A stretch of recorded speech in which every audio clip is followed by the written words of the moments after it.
Okay, so I actually managed to get Game of Thrones working on my MP3 player, so that is what I'm listening to now. I've just started, sort of 5-6 chapters in,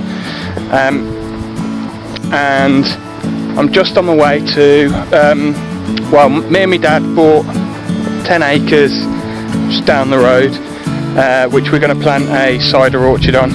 That's hard cider if you're from the other side of the Atlantic. It's just a field at the moment, but we've just had delivery of some fencing materials, so I've got to go and check that out. And it's a nice day, so I thought I'd walk instead of drive. Give me a chance to get through a bit of Game of Thrones as well.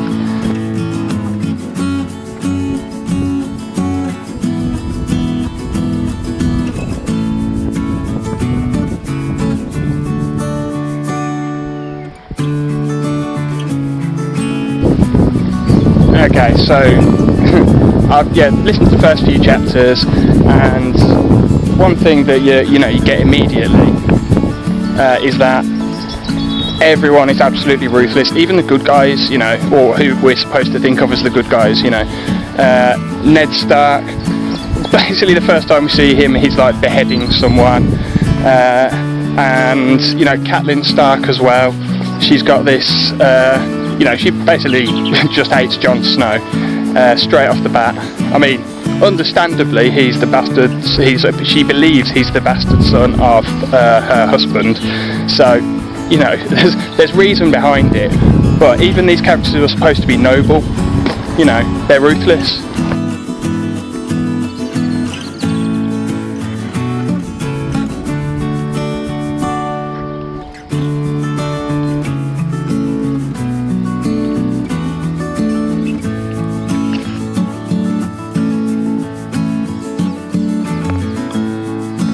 Okay, but to be fair, having said how ruthless the good guys are, the sort of bad guys, I say good guys and bad guys, it's not good guys and bad guys, is it? The less sympathetic characters, like, for example, Jaime Lannister, or Cersei Lannister, who are super unsympathetic in the first book, obviously. Yeah, they are far worse. Whew. It's the the whole pushing Bran off the roof thing, of course.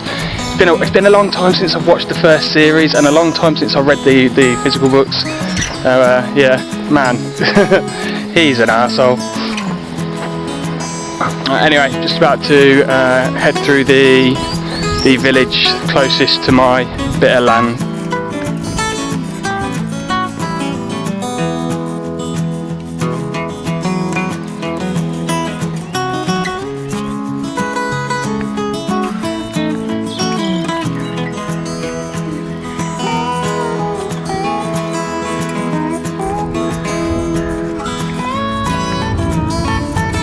Right, on my road now, which is about half a dozen miles from nowhere.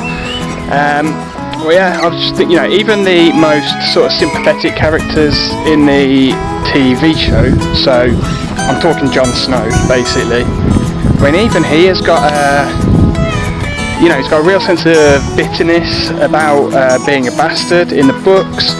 Well, it comes across, certainly, maybe this is just the way that the narrator of the audiobook is, to do with his intonation or whatever, but yeah, it certainly comes across like a lot more bitter than it does in the TV show.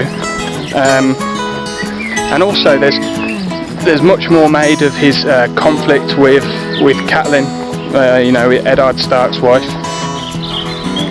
Right, so here we are, this is my land, mine and my dad's. But anyway, so the plan is we're going to put in apple trees. We're going to put in total 1,300 cider producing trees, which by the time they reach full productive capacity should be, I don't know, in the region of 70 to 100,000 litres of cider a year, if everything goes well. But these are for the next big job this summer. I've got half a mile of fencing to put up, so we've got all these big old chestnut posts, got 4 big ones for putting in a couple of tractor gates, and then yeah, the rest of them we're going to have 6 foot high deer fencing all the way around. And I guess somewhere about here we're going to have to build a barn. And in the long run, you know, 5-6 years time, I'd quite like to maybe build myself a little cabin here. Perhaps a little tree house that could be, that'd be a nice little reading room up in the oak tree there.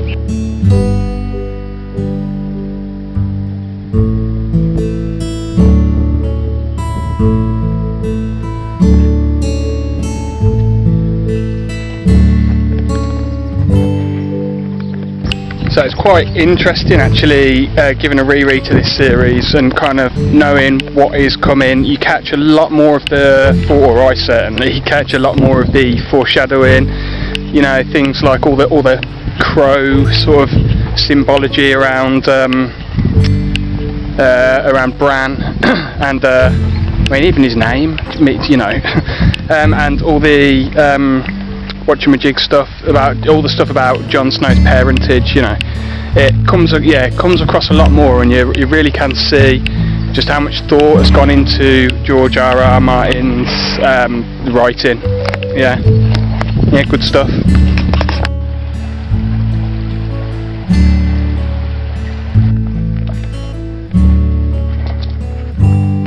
I'll tell you what, one thing that Martin does as good, if not better than anyone, is the political intrigue and the ins and outs of the court at King's Landing, even before they get to King's Landing, when they're travelling down to it with Robert Baratheon. Yeah, he covers all the nuances of it, yeah, fantastically, and it's great being able to see it through the eyes of Ned Stark, because you get the sense of it, you get the sense of a newcomer coming there, someone who doesn't understand it, because that's not what his personality's like. Which say that's a great foil for, not foil, anyway, it's a great method that he uses to get the reader to understand it as well. Anyway, I've just been mowing about 1/4 acre of grass, so I'm going to go and feed it to the cows.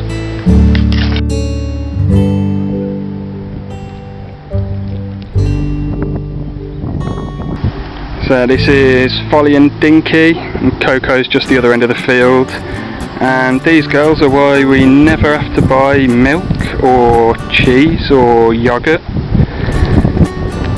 Mind you, they are quite a lot of hard work.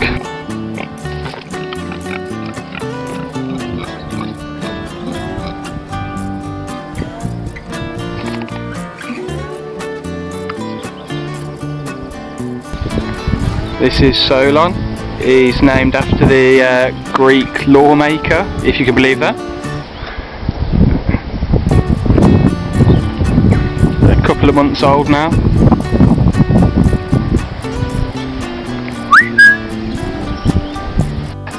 So one of the things that I do really like about some of the themes that are running through the book is the idea of you know, the culture clash that you get a lot of examples of in a Game of Thrones, and the effect that has on a character's identity. You know, there's like loads of examples of characters getting taken out of their comfort zone, put into a different sort of culture, and then just like seeing how they react to it. You know, you've got obviously Daenerys with the Dothraki is one of them, and she responds by becoming a much stronger character. You know, as she takes on elements of the Dothraki culture to overlay her own. And then you've got like for example Jon Snow going up to stay in the Night Watch. You know, initially he's sort of he feels quite entitled, but once he accepts that, you know, he's just equal with all the rest of them, you know, that's when he starts to really settle in and make some friends there. And it's also when he starts to, you know, take on the Night's Watch idea of a duty to protect the rest of, you know, humanity, basically, which becomes like a massive important part of his personality throughout the rest of the series. And you've also got quite an interesting example of it with the Starks when they moved, because when the Starks go down to King's Landing, yeah, they're still in the Seven Kingdoms, but the southern culture is very different to the culture in the north. And some of them, and they deal with it in different ways, you know, like Eddard, for example, he just refuses to take on board elements of the southern culture of, you know, court intrigue, political intrigue, and we all know where that leads him. But then you look at Sansa, for example, and whilst, you know, in the short to medium term, you know, she does take on, she is much more happy to take on elements of that culture, but in the short to medium term, that really does not pay off for her. But in the long run, well, I mean, I guess it depends whether the books are going to match up with the TV series later on, you know, because in season 8 on TV, obviously she is a pretty strong figure. Whether the books will mirror that, we'll maybe never know.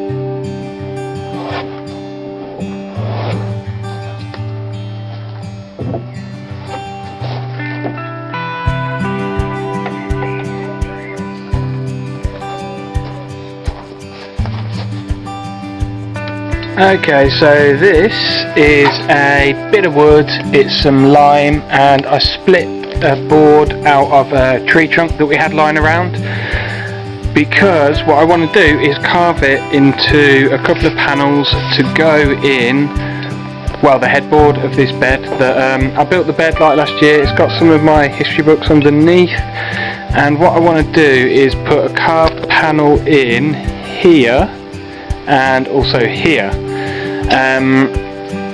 So I'm going to cut that board into a couple of bits, get it down to size, and then do some carving basically, and that is a great chance to listen to a whole load of audiobook as well.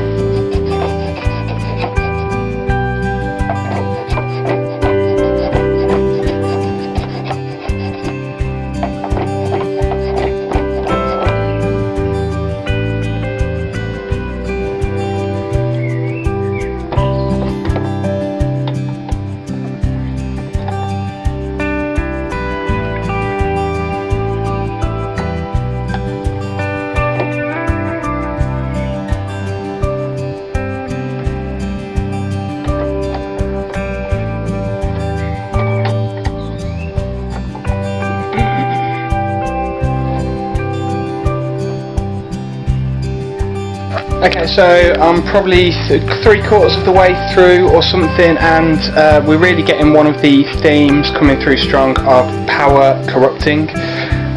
You know, obviously you've got people like, for example, Robert Baratheon, who is the king now. He was this great warrior, but you know, right the way through the book, he's just been introduced as this sort of fat drunkard who's fallen from previous heights of power whilst he's been the king.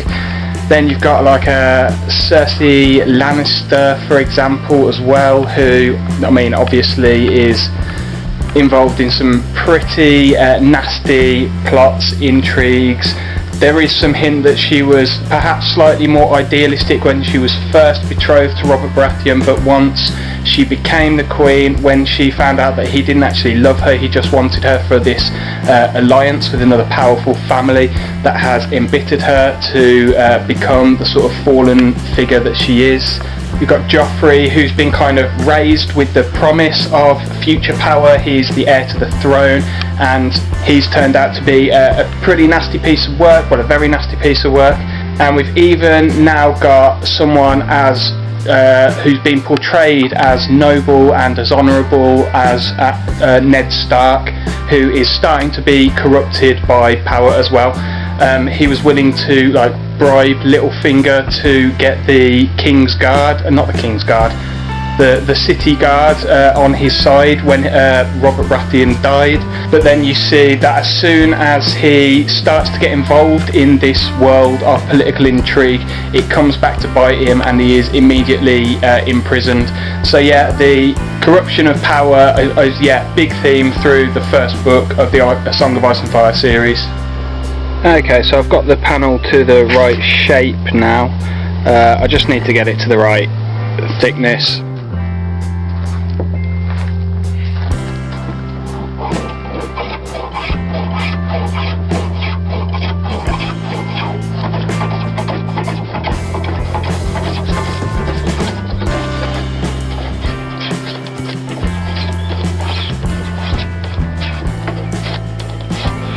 Right, there we go, that is all cut to size, and it is the correct thickness all the way around, so that is going to be a lovely panel to carve. And as you can see, it fits perfectly into the gap that it's supposed to fit into, so that's the easy bit. Now I've just got to do the carving. So first of all, I'm just going to trace on a design. Okay, so this is like a bit of a practice panel that I did for the other side. It kind of fits in with the Game of Thrones theme, I guess. I've got the wolf on there, which is obviously the symbol of House Stark. But yeah, so I reckon I'm going to do something like this, but I'm going to make the background a little bit less rough and just tidy it up around the edges a bit. So this is a good practice run. I think what I'm going to do on this panel that I've just cut is a design like that. So you can see that's got a bear on it with the same border. So anyway, I think, you know, I'm pretty close to the end of the book now, so by the time I've probably traced this onto the wood itself, I'll be ready to give like my last thoughts, and I'll show you the carving in the next audiobook thing, I guess. Okay, so that's the design that I'm looking at, and it's going to look like that, sort of in situ with a matching panel on the opposite side. I'll do some kind of finish on the wood as well, oil it so that it's not like quite so bright. But yeah, anyway, I've finished listening to the first book in A Song of Ice and Fire, A Game of Thrones, and this is the first time that I've reread it. So yeah, I read the whole series before, and I'm up to date with the TV series as well. And what I'm really appreciating is just the amount of thought that George R.R. Martin has put into every one of these characters in this series. You know, you can tell by the amount of foreshadowing, and it's not just like really in your face foreshadowing as well. There is some of that, but also there's just really subtle things that you don't pick up on the first time round when you read it, because you don't know what's going to happen. When you go back and reread it, you can just see how much he has really planned this out, and it's really impressive. And at the end of this book, we've got some really big character moments. Daenerys is at a very low ebb. She is having to deal with basically the death of her husband and the death of her unborn child, and as well as that, all of her sort of worldly power that she's been building up throughout the book has just been stripped away to practically nothing. And with Jon Snow as well, he's just had to make like a huge decision as to whether he is gonna stick with his friends and his newfound place in the world in the Night's Watch, or whether he is going to go and fight in the war between the Starks and the Lannisters, go and join up with Robb Stark and fight in that family conflict. And he makes that decision at the end of the book to stick with his duty to the Night's Watch, and by extension his duty to the whole of humanity rather than just to his family. And this is a decision that basically no one else in the book, or at least none of the major characters, have made so far. So it's quite an important one, you know. Every other character has chosen family over duty at the end of the day. Even Ned Stark, when he was killed, he he falsely admitted to committing treason in order to save Sansa's life. So at the very end, even Ned Stark chose family over duty. But we see the start of Jon's character arc here in that decision that he makes to choose humanity over the more selfish ties of family infighting. Oh yeah, and of course the dragons, the bloody dragons. So obviously at the end, the climax of this book, which I forgot to mention, is the fact that at the end Daenerys hatches a dragon out of this egg. She has this great moment. So she's been reduced to her lowest ebb, like I say, and then she has this moment where she burns like off all the remains of her old life. She has this rebirth moment coming out of the fire, which sets her up nicely as the fire side of the Song of Ice and Fire. And she has this thing where the life for death magic that she's been trying to use with Khal Drogo, she actually then uses to imbue her dragon egg with life. So it was just a really nice climax, and it sets up the next few books nicely, because normally, you know, any other book would have had the Ned Stark bit as the ending, but no, this has the Jon Snow bit and the Daenerys Targaryen becoming the Mother of Dragons bit, and the Robb Stark becoming King of the North bit. So it subverts our expectations in that who we thought was the main character, Ed Stark, is out of the picture, but it sets up the next generation of main characters really well at the end. It still leaves you wanting more, even though it's got rid of such a key figure. It's really clever writing. So yeah, I very much enjoyed going through this book again, and I imagine that at some point pretty soon I'll carry on with the rest of the series on audiobook. I've got one or two other books that I want to listen to first. I've got The Children of Húrin by Tolkien, and I've got a book by Miles Cameron, the Red Knight, the first book in the Traitor Sun cycle, which by the way is fantastic. So I may listen to them first, but certainly I'm going to be getting onto A Clash of Kings, the second book in the Song of Ice and Fire, pretty soon. Anyway, hope you enjoyed that, and I guess I will see you on the next audiobook vlog, or, you know, watch some of my book reviews or whatever.